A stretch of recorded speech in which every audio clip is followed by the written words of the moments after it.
আমাদের সেন্টারটা করা হয়েছিল পিছিয়ে পড়া মানুষকে, যাতে তাদের অগ্রগতি ঘটে, তারা যাতে সচেতন হয়, সুশিক্ষায় শিক্ষা লাভ করে, ভালো মন্দ বুঝতে পারে, সমাজ সম্পর্কে সচেতন হয়। সেই জন্যই শিক্ষা কেন্দ্রটা চালু করা হয়েছিল। এটা চলছে, খুব ভালো জিনিস। এটাকে তো খারাপ কেউ বলতে পারবে না। শুভবুদ্ধি সম্পন্ন মানুষ যারা হবে তারা নিশ্চয়ই এর প্রসার ঘটুক কী করে এটা চাইবে।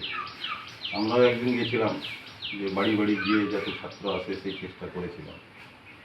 অতএব সেটা চলুক এবং আরও প্রসার ঘটুক, এটাই আমি কামনা করি। খুব ভালো বললেন আমাদের শ্রী চিত্তরঞ্জন মহাপাত্র মহাশয়, আমাদের জেঠু। পত্রিকা সম্বন্ধে বলুন। পত্রিকা ভালো, পত্রিকা তো শিক্ষামূলক পত্রিকা, সমাজ সম্পর্কে জানার পত্রিকার ব্যাপারে কোনো বলার নেই। পত্রিকা সত্যিকারের ভালো, শিক্ষা লাভ করা যদি কেউ পড়ে আর কি, না পড়লে তো আল্লাহ নিয়ে রেখে দিলাম। ঠিক আছে।